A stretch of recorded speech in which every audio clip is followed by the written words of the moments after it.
Welcome to yet another episode of fruitful হাসো। সবার প্রশ্ন হতে পারে যে আমার মাথায় আজ কাউবয় হ্যাট কেন? জি, এখানে একজন আসবেন, তার মাথায় তাজ থাকবে, আমি খালি মাথায় দাঁড়িয়ে থাকবো, সেটি মানায় না, তাই আমার মাথায় আজকে হ্যাট। প্রিয় দর্শক, আপনারা জানেন আমাদের এখন চলছে সেকেন্ড রাউন্ড। 45 জন থেকে 25 জনে নেমে এসেছে এবং সেই 25 জনকে 5টি গ্রুপে ভাগ করা হয়েছে। আজ এখানে হবে সি গ্রুপের প্রতিদ্বন্দ্বিতা। প্রতিটি গ্রুপ দুবার করে একে অন্যের মুখোমুখি হবে, অর্থাৎ প্রতিযোগীরা একে অন্যের মুখোমুখি হবে এবং এখানে এই দু পর্বের নাম্বারের ভিত্তিতে তারা কেউ কাঁদতে কাঁদতে চলে যাবেন তৃতীয় রাউন্ডে, আর হাসতে হাসতে চলে যাবেন বাড়ি। আর আমাদের এখানে আমাদের সাথে আছেন আমাদের একজন সম্মানিত অতিথি মনিরা মিঠু এবং সেই সাথে আল মনসুর অর্থাৎ বেলাল ভাই। কিন্তু আমি জানি খুব বেশিক্ষণ এটি আমার মাথায় আছে, এটি মনসুর ভাই ভালো লাগবে না, তাই আমি মনসুর ভাইকে এই কাউবয় হ্যাটটি পরিয়ে দিতে যাচ্ছি।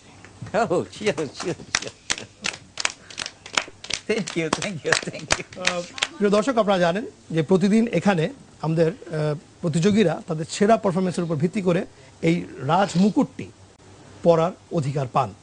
প্রথম যিনি এসে পারফর্ম করেন তিনি অবলীলায় ওখানে বসে যান, কারণ সে তার পারফরমেন্সের উপর ভিত্তি করে আর তুলনা করার জায়গা থাকে না। কিন্তু দ্বিতীয় যিনি আসেন তিনি যদি প্রথম জনের চাইতে ভালো পারফর্ম করে থাকেন তাহলে সেই মুকুট তার মাথায় পড়ে।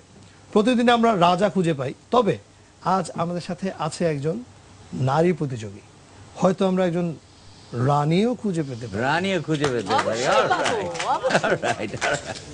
সময় নষ্ট না করে এবার আমরা ডেকে নেব আমাদের ফার্স্ট কন্টেস্ট্যান্ট, কুষ্টিয়া থেকে পারভেজ সুমন।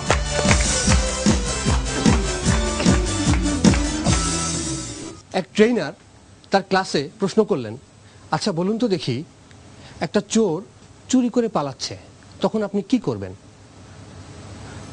একজন বলল, স্যার এই একটা কথা আছে না, চোর পালালে বুদ্ধি বাড়ে, কাজেই নিজের বুদ্ধি বাড়ানোর জন্য চোরকে সব সময় পালাতে দিতে হবে।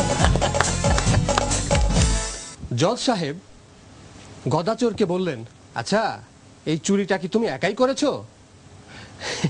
জি স্যার, একাই করছি স্যার, আজকাল যা দিনকাল পড়ছে কাউরে আর বিশ্বাস করা যায় না।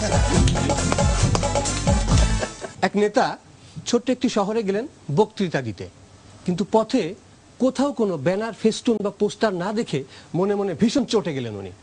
তো নির্দিষ্ট স্থানে গিয়ে এক দোকানদারকে জিজ্ঞেস করছেন, আচ্ছা ভাই এখানে কি কোনো সভা হবে?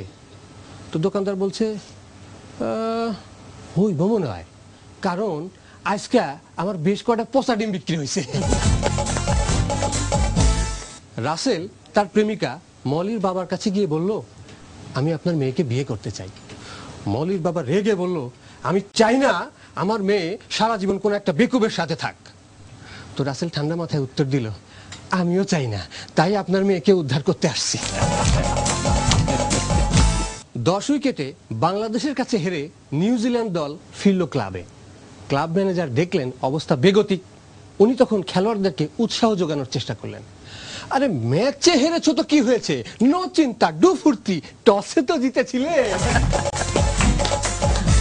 বিল্টুর বাবা বিল্টুকে বলল, আচ্ছা চান্স তো পাইলি, এখন কিসের ডাক্তার হইবি, চোখের ডাক্তার না দাঁতের ডাক্তার? তো বিল্টু বলল, দাঁতের ডাক্তার আব্বা। কেন, কারণটা কি? আব্বা চোখ তো এক একজনের মাত্র 2টা করিয়া, আর দাঁত হইলো এক একজনের 32টা করিয়া, পয়সা বেশি আইব। অপারেশন থিয়েটার থেকে বেরিয়ে ডাক্তার সাহেব খুব ব্যস্ত ভঙ্গিতে বললেন, ভাগ্যিস ঠিক সময় রোগীর অপারেশনটা করে দিয়েছিলাম, না হলে কি হতো স্যার, রোগী মারা যেত। আরে না, অপারেশন ছাড়াই ভালো হয়ে যেত।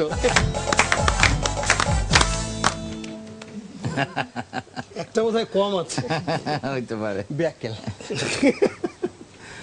সেই কারণেই মনে হয় ডাক্তারিটা শেখা হয়নি না। শিখতে হবে। শেখার কোনো শেষ নেই, উনি এখনো ডাক্তারি শুরু করতে পারেন। তবে জোকসের ডাক্তারি কেমন হলো সেটা জেনে নেব প্রথমে মিঠু আপার কাছে। পারভেজ সুমন, আরেকটু ইন্টারেস্ট চাই, আরেকটু হাসতে চাই, প্রাণ খুলে হাসতে চাই। অবশ্যই হবে। ঠিক আছে। জি। বিলাল ভাই, আমি গেট আপ নিয়ে এসেছিলাম কিন্তু আমি ভয় পাচ্ছি এখন।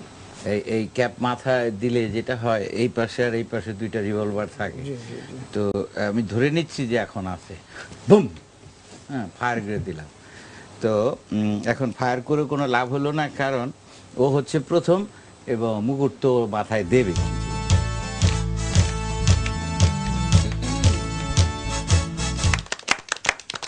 এই বোধ হয় প্রথম টেলিভিশনের পর্দায় একজন ওয়েস্টার্ন আউটফিট পরা লোক একজন রাজাকে কুর্নিশ করছে।